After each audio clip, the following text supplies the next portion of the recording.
Melina and Lena, we Shout out love you, to y'all. queens. We love y'all. Y'all did that thing. Y'all Don't let did anybody tell you that y'all didn't do that. Y'all did that. Y'all thing. did that. And I know a lot of people are, they hate it. They hate to see black girls sitting in their power. Yeah, okay, we fine. All right, y'all. Okay. Yes, so we really had to come on here and give y'all this review on Queen and Slim. Yes. Because we looked at the other film reviews and they are ooh. Right, so Chipo, Zella is about to come here and bring y'all the real tea. We got our lemonade. Yes, cheers. In the name of Oshun. Yes. In the name of Beyonce. All right. So I really don't understand like some of the film reviews and negative responses to the film. I don't think they really got the film.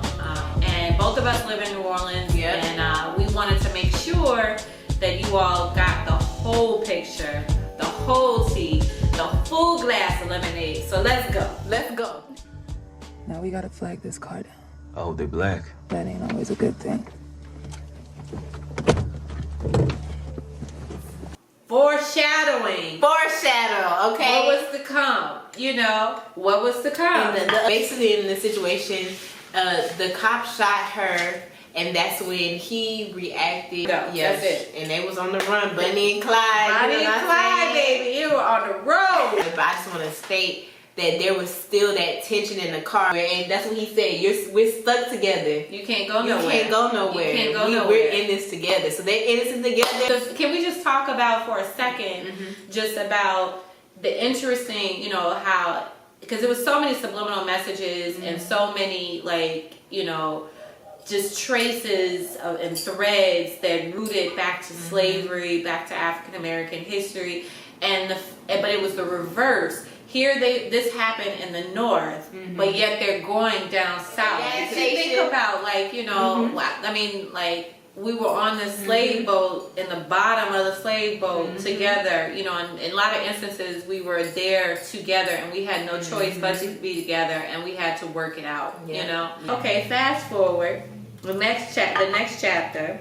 The next scene. The gas station. So they get to the gas station, they run out of gas, and this is where he has to man up, basically. You know, he went inside the gas station, and there was this nerdy white guy who was, you know, said... Redneck. Oh, girl, he looked like the hills have eyes.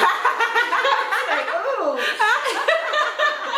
I was scared. He was like the ones that come into school, yes. girl. Ooh, and he saw, you know, he said, okay, I'll pay, because he showed him the gun. Slim showed him the gun. He's so scary. Because he was so scary, you know, and he was like, well, I just want to hold your gun. It's a Glock. I'll give you all the gas you want. Right. Just give me the gun. And it was this awkward scene where, you know, Napoleon Dynamite, you know, he holds the Glock, and you're not sure if he's gonna shoot Slim or what's gonna happen. And he's just like, because he just wanted, and so that was an important scene, because he wasn't gonna do anything to Slim, but he wanted to feel that power and to see him fear him. Yes. And that's a big dynamic when it comes to especially white lower class people and black people, because we coming from the same cloth, but it's like that, me wanting you to feel like you need me, that you ain't shit, you fear me, like, you know, because that was his way. It was, he had to be humiliated in order for him to get something that he needed. Yes, girl, you hit that right on the nail. I felt that. And so on top of that, that was also a moment where he realized that the word is out. The whole nationwide, they know who they are, because the newspapers were there the next morning. And then then the bounty on the head. So that's going back to slavery. Yes, a bounty on their head with the maroons, because to me they represent. Okay, so this one we can start talking about this now. They represent kind of like the maroons, and like well, you gotta tell them what the maroons. The maroons are basically runaway slaves who went to go live in the swamps. Yeah. Okay, go keep it at that. We gonna keep it. They was gonna live in the swamps, and we gonna go deeper.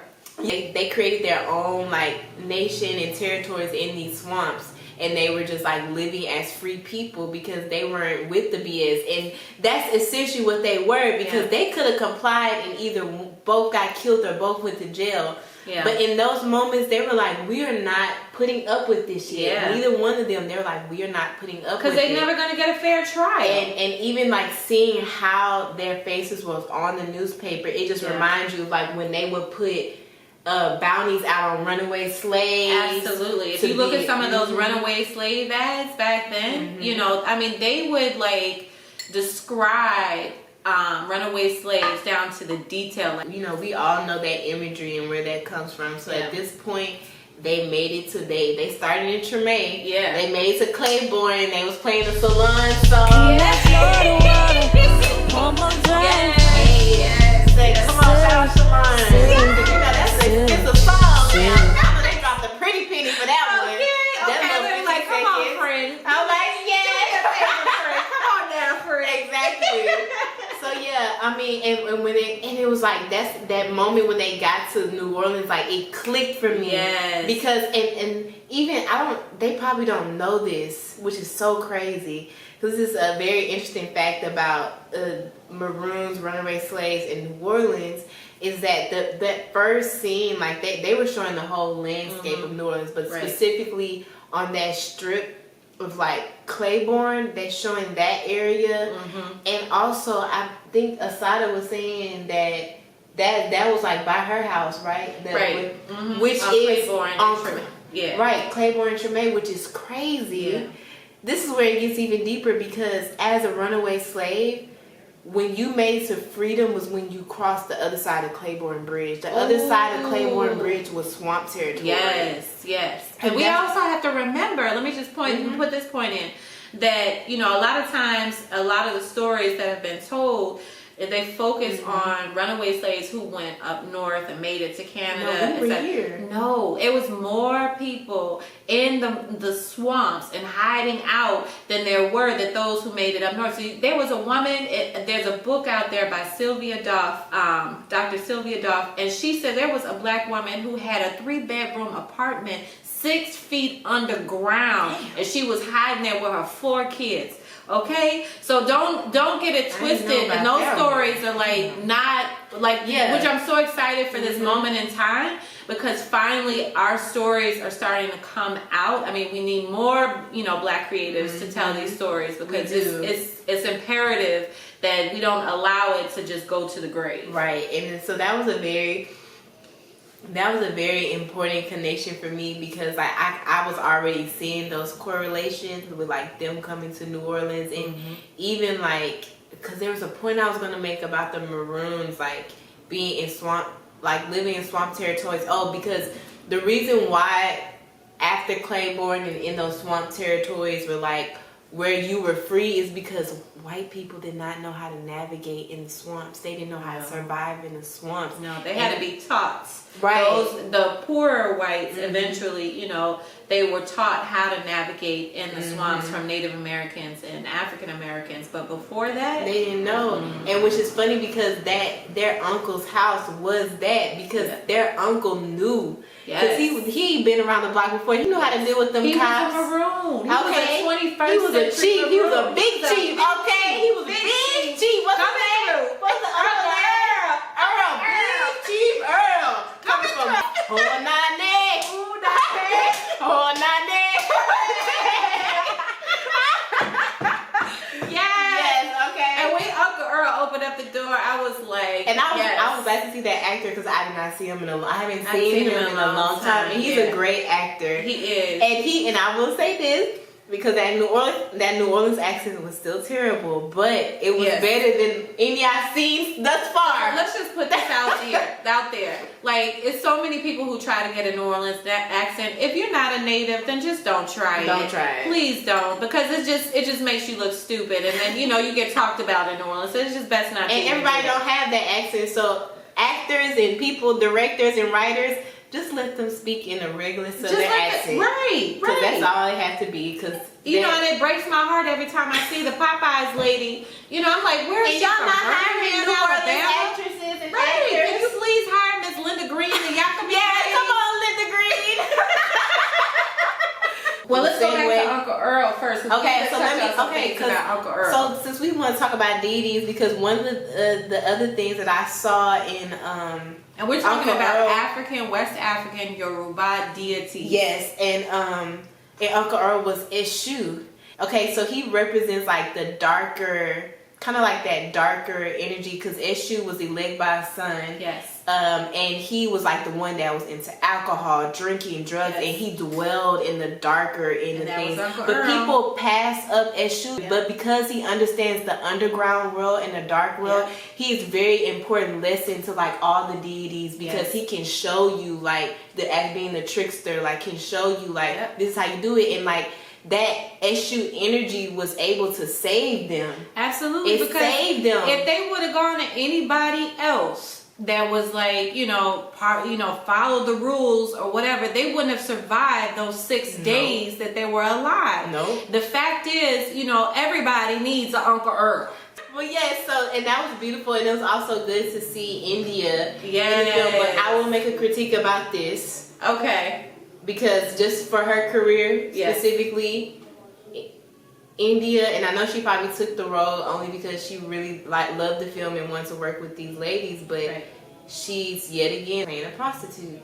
Even though she was seen as a cis woman, she is yet again playing a prostitute. And I just hope this is the last time that she's getting a role like that. Hear that, Hollywood? Yeah, and I don't think and I'm sure they probably thought about that before, and she just took the role probably because, come on now, all right. I had to point that out. That's it. But I'm gonna push back on her role because I think her role was so powerful. Good. To me, she represented Oshun or Yemaya because it was when she was cleansing Queen's wound, and then she started talking, and her voice was so like it was like a river flowing. She was like an angel, and then she was their guardian angel, literally.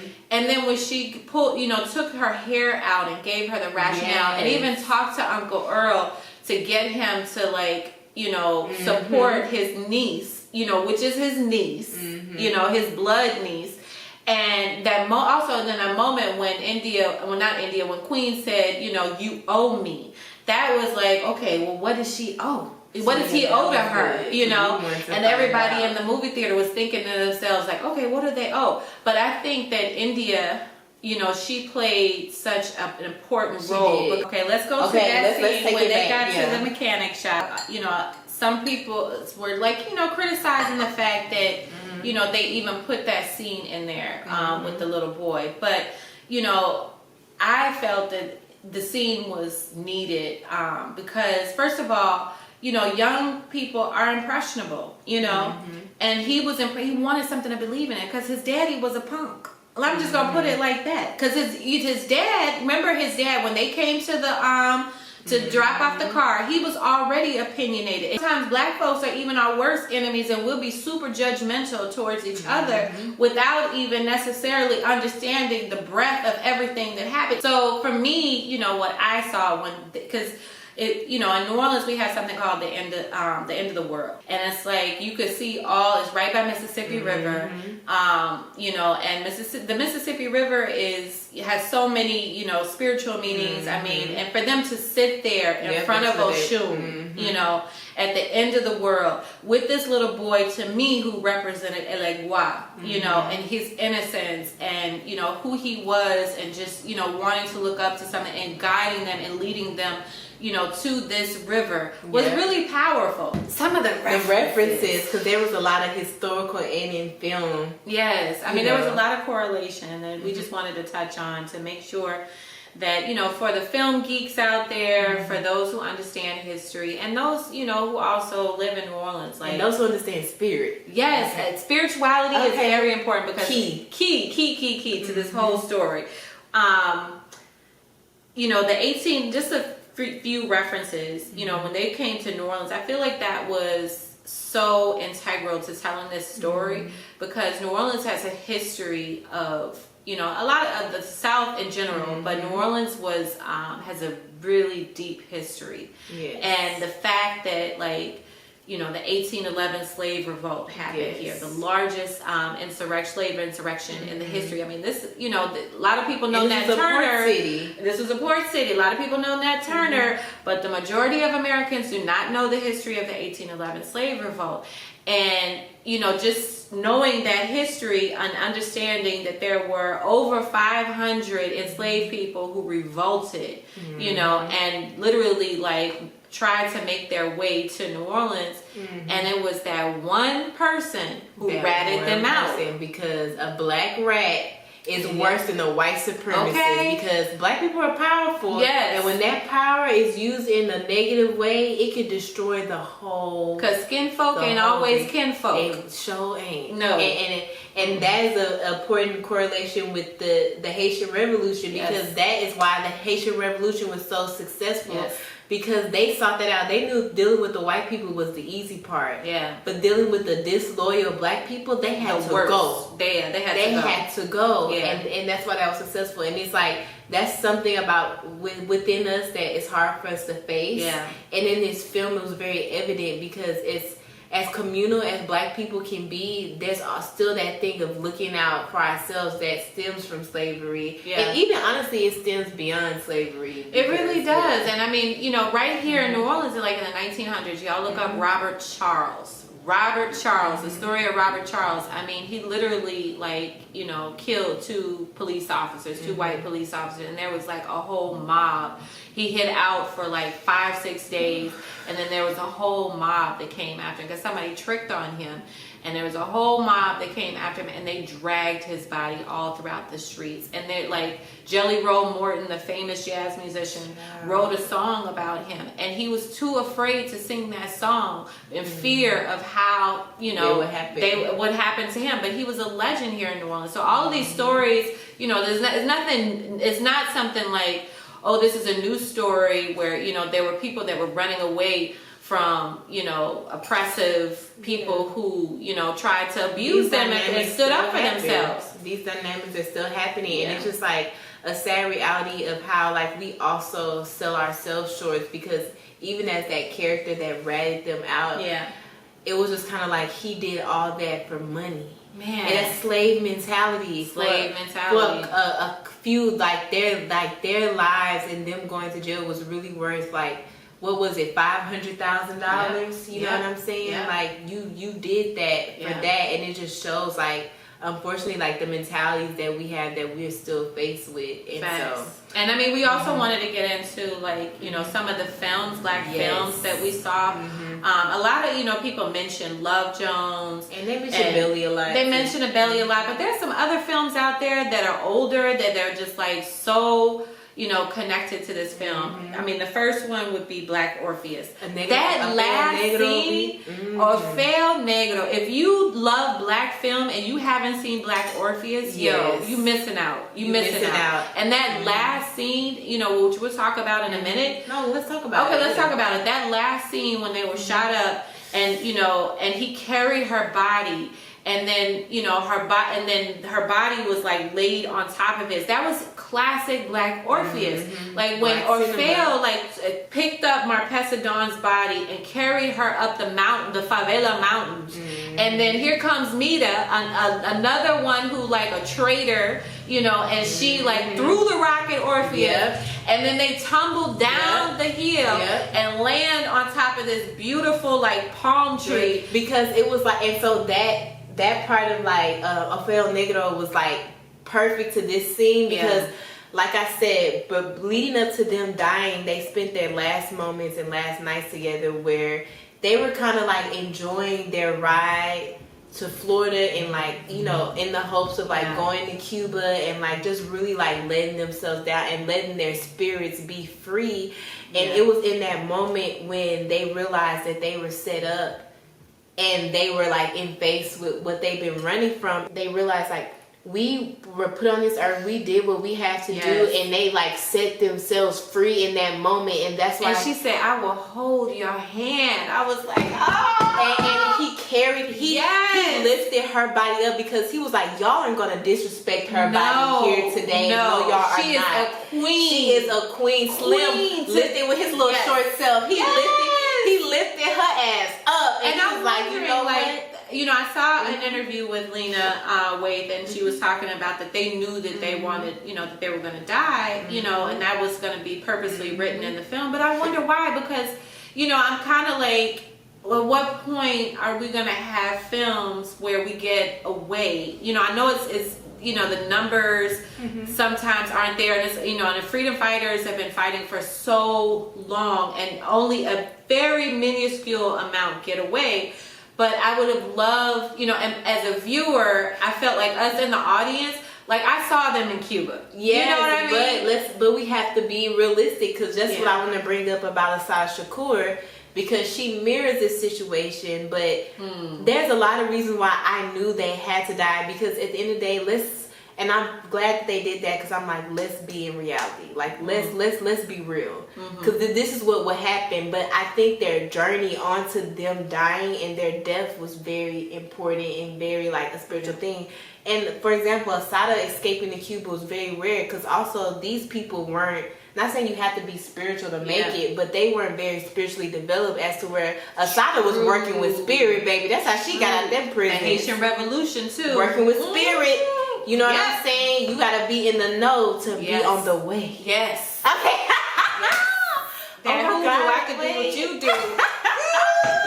Hello. That's why they had to come to the swamp, because Florida is the swamp too, baby. And actually, that was really just Chalmette, but we. Let's talk about that, because y'all really right. Y'all went to Chalmette, y'all went to the east. We understand budget, low budget. West Bank to burn the car. They went to the West Bank to burn the car up. If you live in New Orleans or you from New Orleans, everybody do. The majority of the Southern Seas, that was riding around New Orleans. To our references, our film references.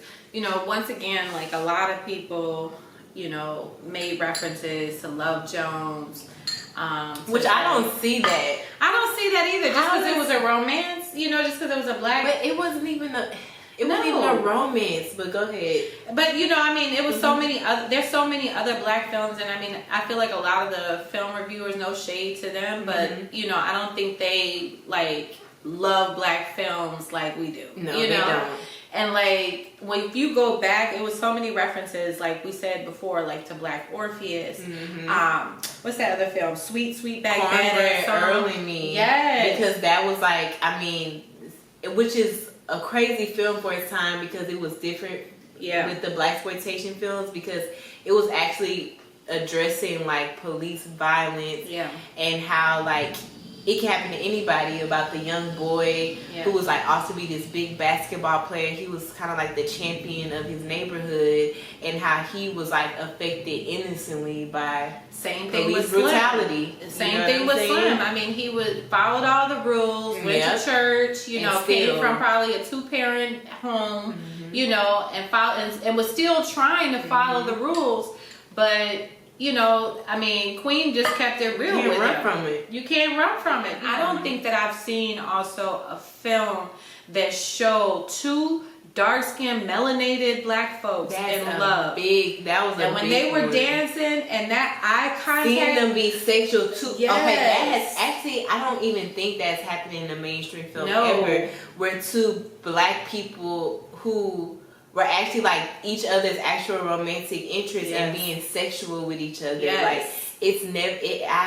And the way they were looking at each other. I mean, that was just so deep, and that goes back to, I feel like, the thread that they were trying, that Lena and Melina were trying to show us about this unspoken word, you know, that black folks have with each other. Like even when you walking down the street, and I don't know if that happens in other cultures, you know, and other, you know, Africans, people of African descent in other countries. But in the United States, if you see another black person walking down the street, you're going to acknowledge each other, you know. And I've heard, like, some of my, you know, African immigrant friends or from other countries like tell me, like, you know, it's a beautiful thing to see when black people, you know, in the States, they always recognize you. And I don't feel that. I remember I lived in Toronto for some time, and black folks weren't saying hello to each other down the street. They just weren't, you know. So that's something really special about the African American experience. So with that being said, y'all, we don't have to do a part 2 because, you know, this is so good. My camera can't even hang on no more. So this is the first part of our interview. First part of our review. So I want y'all to comment, do all that, subscribe, like, and really just start the debate because I want to hear it. It's going to help us. It's going to be good because we can get some feedback. We can get some feedback and what y'all want to see in the next one, because there's some things that we didn't cover. There's a lot of things. And what did we cover? We didn't cover the sex scene. Well, that was like, ooh, that was some Black Orpheus stuff, literally. Man, that was some Black Power stuff. Girl, okay? See that? Baby, the like, way they gave was her 10 babies. Baby, hello, because I know she was pregnant after that. It was 3 of them that died that day. It was 3 of them. Okay. 3 of them died that day. Girl. 10 of them. That was new life. That was new life. But Melina and Lena, we shout love you, y'all. queens. We love y'all. Y'all did that thing. Don't let anybody tell you that y'all didn't do that. Y'all did that thing. And I know a lot of people they hate it. They hate to see Black girls sitting in their power. Black women. There's so much toxic masculinity that are like really ribbing on, like, you know, Queen's character and everything. That's because they hate to see it. But baby, it's a new decade. It's a new year. And y'all forget about that Black British nonsense about. First of all, she black. She black. We all over the world. We all over the world. What's the problem? What? Because they got a proper English accent? Like, stop it. Baby, they black. They killed that shit. I won't talk about Harriet because that film was poo. But I will say that, you know, Daniel and Jody, it was well casted. They did that thing. They did that thing. All right, y'all. Cheers. Toast.